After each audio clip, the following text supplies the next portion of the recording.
ನಮಸ್ಕಾರ. ನಾವು tissue paper ನಿಂದನೂ ತುಂಬಾನೇ ಈಸಿಯಾಗಿ ಫ್ಲವರ್ ಮಾಡ್ಕೊಬಹುದು. ವಿಡಿಯೋನ ಸ್ಕಿಪ್ ಮಾಡದೆ ಲಾಸ್ಟ್ ವರೆಗೂ ನೋಡಿ. ವಿಡಿಯೋ ಇಷ್ಟ ಆದ್ರೆ ಹಾಗೆ ಸಬ್ಸ್ಕ್ರೈಬ್ ಮಾಡ್ಕೊಳ್ಳಿ. ಟಿಶ್ಯೂ ಪೇಪರ್ ಒಂದ್ ತಗೊಳ್ಳಿ, ಕ್ಲೋಸ್ ಇರುತ್ತಲ್ಲ ಆ ಕಡೆ ಮಾತ್ರ ಚಿಕ್ಕದಾಗಿ ಕಟ್ ಮಾಡ್ಕೊಳ್ಳಿ. ಒಂದ್ ಸೈಡ್ ಮಾತ್ರ ಕಟ್ ಮಾಡಿದ್ರೆ ಸಾಕು. ಮತ್ತೆ ವಿಡಿಯೋದಲ್ಲಿ ತೋರಿಸ್ತಾ ನೋಡಿ, ಇದೇ ತರನೇ ಚಿಕ್ಕದಾಗಿ ಫೋಲ್ಡ್ ಮಾಡ್ಕೊಳ್ಳಿ. ನಾನು ಒಂದು ಟಿಶ್ಯೂ ಪೇಪರ್ನ ಫೋಲ್ಡ್ ಮಾಡ್ಬಿಟ್ಟು ತೋರಿಸ್ತಾ ಇದೀನಲ್ಲ, ಇದೇ ತರನೇ ಒಂದ್ 5 ಪೇಪರ್ 6 ಪೇಪರ್ ತಗೊಂಡು ಇದೇ ತರನೇ ಲಾಸ್ಟ್ ಎಡ್ಜ್ ಅಲ್ಲಿ ಮಾತ್ರ ಕ್ಲೋಸ್ ಇರೋ ಹತ್ರ ಕಟ್ ಮಾಡ್ಬಿಟ್ಟು ಇದೇ ತರನೇ ಫೋಲ್ಡ್ ಮಾಡ್ಬಿಟ್ಟು ಇಟ್ಕೊಳ್ಳಿ. ನಾನು ಅಷ್ಟೇ 6 ಪೇಪರ್ ಇದೇ ತರನೇ ಫೋಲ್ಡ್ ಮಾಡ್ಬಿಟ್ಟು ಇಟ್ಕೊಂಡಿದೀನಿ. ಒಂದೊಂದ್ ಪೇಪರ್ ನೀನು ಫೋಲ್ಡ್ ಮಾಡಿದಾದ್ಮೇಲೆ ಅದ್ರ ಮೇಲೆ ಸ್ವಲ್ಪ ತೂಕವಾಗಿರೋದು ಒಂದ್ ಕತ್ರಿ ಆಗ್ಲಿ ಏನಾದ್ರೂ ಇಟ್ಬಿಟ್ಟು ಇನ್ನೂ ಸ್ವಲ್ಪ ಇರುತ್ತಲ್ಲ ಅದನ್ನು ಅಷ್ಟೇ ಎಲ್ಲ ಮಾಡ್ಕೊಳ್ಳಿ. ಎಲ್ಲಾನು ಮಾಡ್ಕೊಂಡಿದ್ದಾದ್ಮೇಲೆ ಒಂದ್ರ ಸಮವಾಗಿ ಎಲ್ಲಾನು ಅಷ್ಟೇ ಇಟ್ಕೊಬೇಕು. ಎಲ್ಲಾನು ಅಷ್ಟೇ ಮಧ್ಯಕ್ಕೆ ಒಂದೇ ಸಮವಾಗಿ ಇಟ್ಕೊಳ್ಳಿ. ಸ್ವಲ್ಪ ಸ್ವಲ್ಪ ಹೆಚ್ಚು ಕಮ್ಮಿ ಇದ್ರೆ ಲಾಸ್ಟ್ ಎಡ್ಜ್ ಅಲ್ಲಿ ಕಟ್ ಮಾಡ್ಕೊಂಬಿಡಿ. ನಾನು ಅಷ್ಟೇ ಎಲ್ಲಾನು ಒಂದೇ ಸಮವಾಗಿ ಇಟ್ಕೊಳ್ತಾ ಇದೀನಿ. ಈ ತರ ಇಟ್ಕೊಂಡ್ಬಿಟ್ಟು ಒಂದ್ ಕಂಬಿ ತಗೊಳ್ಳಿ.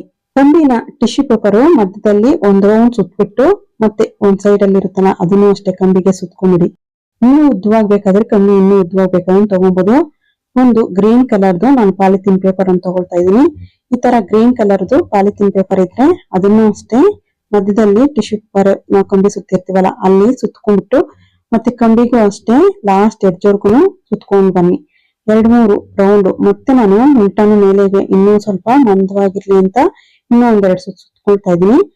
ಇನ್ನೂ ಪೇಪರ್ ಉಳಿದಿದ್ರೆ ಕತ್ರಿಯಲ್ಲಿ ಕಟ್ ಮಾಡ್ಬಿಟ್ಟು ಗಮ್ ಆದ್ರೂ ಹಾಕ್ಬಿಟ್ಟು ಅಂಟಿಸ್ಬೋದು. ಇಲ್ಲದೆ ಹೋದ್ರೆ ನಾವು ಸ್ವಲ್ಪ ಚಾಕುನ ಬಿಸಿ ಮಾಡ್ಬಿಟ್ಟು ಪೇಪರ್ ಮೇಲೆ ಇಟ್ಟರೆ ಸಾಕು, ಅದೇ ಗಮ್ ತರ ಅಂಟ್ಕೊಂಡ್ಬಿಡುತ್ತೆ.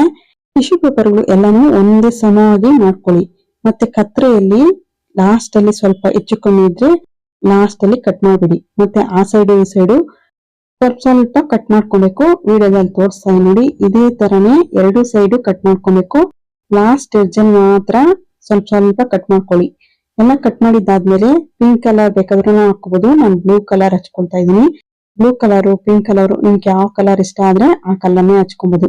ಎಲ್ಲಾನು ಅಷ್ಟೇ ವಿಡಿಯೋದಲ್ಲಿ ತೋರಿಸ್ತಾ ಇದೀನಲ್ಲ ಇದೇ ತರನೇ ನಿಧಾನವಾಗಿ ಚಿಕ್ಕದಾಗಿ ಸ್ವಲ್ಪನೇ ಕಟ್ ಮಾಡ್ಕೊಳ್ಳಿ. ನಾನು ಯಾವ ತರ ಮಾಡ್ಕೊಳ್ತಾ ಇದೀನೋ ಅದೇ ತರನೇ ಮಾಡ್ಕೊಂಡು ನಾನು ಬ್ಲೂ ಕಲರ್ ಸ್ಕೆಚ್ ಪೆನ್ ತಗೊಂಡು ಲಾಸ್ಟ್ ಎಡ್ಜ್ ಅಲ್ಲಿ ಮಾತ್ರ ಸ್ವಲ್ಪ ಎಲ್ಲಾನು ಫುಲ್ ಹಚ್ಕೊಳ್ಳಿ. ಇನ್ನೊಂದ್ ಸೈಡು ಅಷ್ಟೇ ಇದೇ ತರನೇ ಕಟ್ ಮಾಡ್ಕೊಬೇಕು. ಯಾವ ಕಲರ್ ಹಚ್ಚಿತೀರೋ ಅದೇ ಕಲರ್ ಹಾಕೊಬೇಕು. ನಿಮ್ಗೆ ಯಾವ ಕಲರ್ ಇಷ್ಟ ಆದ್ರೆ ಅದೇ ಕಲರ್ನೇ ಈ ತರ ಸ್ವಲ್ಪ ಪೇಪರ್ಗೆ ಹಚ್ಚಿದ್ರೆ ಸಾಕು. ಮತ್ತೆ ಪೇಪರ್ನ ಅಷ್ಟೇ ಒಂದೊಂದೇ ನಿಧಾನವಾಗಿ ತೆಗಿತಾ ಇದ್ರೆ ಸಾಕು. ಫ್ಲವರ್ ತರ ತುಂಬಾ ಚೆನ್ನಾಗಿ ಬೇಗನೂ ಆಗುತ್ತೆ. ಮನೇಲಿ ಟಿಶ್ಯೂ ಪೇಪರ್ ಅಂತೂ ಇರುತ್ತಲ್ಲ ಆ ಪೇಪರ್ ನಿನ್ನ ಈಸಿಯಾಗಿ ಈ ತರ ಮಾಡ್ಕೊಬಹುದು. ನಾವು ಒಂದೊಂದ್ ಪೇಪರ್ನ ನಿಧಾನವಾಗಿ ತೆಗೆದುಕೊಬೇಕು. ಸ್ವಲ್ಪ ನಿಧಾನವಾಗಿ ತೆಗೆದುಕೊಳ್ಳಿ. ಇಲ್ಲದೆ ಹೋದ್ರೆ ಒಂದೊಂದ್ ಪೇಪರ್ ಅರ್ಧೋಗ್ಬಿಡುತ್ತೆ. 2 ಸೈಡುನು ಅಷ್ಟೇ ಸ್ವಲ್ಪ ನಿಧಾನವಾಗಿ ಒಂದೊಂದ್ ಪೇಪರ್ ನಿಧಾನವಾಗಿ ತೆಗೆದುಕೊಳ್ಳಿ. ತೆಗಿತಾ ಇದ್ರೆ ಸಾಕು. ಒಂದೊಂದ್ ಪೇಪರ್ ಫ್ಲವರ್ ತರ ನೋಡೋದಕ್ಕೂ ತುಂಬಾ ಚೆನ್ನಾಗಿರುತ್ತೆ. ತುಂಬಾನೇ ಈಸಿಯಾಗಿನೂ ಮಾಡ್ಕೊಬಹುದು. ಇದನ್ನ ಟಿಶ್ಯೂ ಪೇಪರ್ ಅಂತೂ ಮನೇಲಿ ಇರುತ್ತಲ್ಲ ಅದರಿಂದ ನಾವು ತುಂಬಾನೇ ಈಸಿಯಾಗಿ ಮಾಡ್ಕೊಬಹುದು. ನೋಡೋದಕ್ಕೂ ಅಷ್ಟೇ ತುಂಬಾ ಚೆನ್ನಾಗಿರುತ್ತೆ. ಇದನ್ನ ವಾಸಲ್ಲಿ ಇರೋದಕ್ಕೆ ಎಲ್ಲಾ ಪೇಪರ್ಗಳು ತೆಗ್ದಿದ್ದಾದ್ಮೇಲೆ ಫ್ಲವರ್ ನೋಡಿ ತೋರಿಸ್ತಾ ಇದೀನಿ. ಈ ತರ ಬಂದಿದೆಯಲ್ಲ ಇದಕ್ಕೆ ಎಲೆ ತರ ನಾನು ಇನ್ನೂ ಸ್ವಲ್ಪ ಪೇಪರ್ ತಗೊಳ್ತಾ ಇದೀನಿ. ಪೇಪರ್ನ ಒಂದು ಫೋಲ್ಡ್ ಮಾಡ್ಕೊಂಡು ಒಂದು ಪೆನ್ನಲ್ಲಾಗ್ಲಿ ಪೆನ್ಸಿಲ್ ಅಲ್ಲಾಗ್ಲಿ ಮಾರ್ಕ್ ಮಾಡ್ಕೊಬೇಕಾದ್ರೂ ಕಟ್ ಮಾಡ್ಕೊಬಹುದು. ನಾನು ಹಾಗೆ ಕಟ್ ಮಾಡ್ಕೊಳ್ತಾ ಇದೀನಿ. ಇದೇ ತರನೇ ಇನ್ನೂ ಒಂದ್ ಪೇಪರ್ನ ಕಟ್ ಮಾಡ್ಕೊಂಡು ಒಂದ್ ಸ್ವಲ್ಪ ಗಮ್ ಹಾಕ್ಬಿಟ್ಟು ಅಂಟಿಸ್ಕೊಳ್ಳಿ. ನೋಡೋದಕ್ಕೆ ತುಂಬಾ ಚೆನ್ನಾಗಿರುತ್ತೆ. ನಾನು ಅಷ್ಟೇ ಸ್ವಲ್ಪ ಗಮ್ ಹಾಕ್ಬಿಟ್ಟು ಅಂಟಿಸ್ಕೊಂಡ್ ಬಂದಿದೀನಿ. ಈ ತರ ನಾವು ಟಿಶ್ಯೂ ಪೇಪರ್ ನೀನು ಫ್ಲವರ್ ನ ಈಸಿಯಾಗಿ ಮಾಡ್ಕೊಬಹುದು. ಖಂಡಿತ ಟ್ರೈ ಮಾಡಿ. ವಿಡಿಯೋ ಇಷ್ಟ ಆದ್ರೆ ಅಂತೂ ಪ್ಲೀಸ್ ಒಂದು ಲೈಕ್ ಕೊಡಿ. ಹಾಗೆ ಸಬ್ಸ್ಕ್ರೈಬ್ ಮಾಡ್ಕೊಂಡು ನಿಮ್ಮ ಫ್ಯಾಮಿಲಿ ಫ್ರೆಂಡ್ಸ್ ಶೇರ್ ಮಾಡೋದಂತೂ ಮರಿಬೇಡಿ. Thank you friends.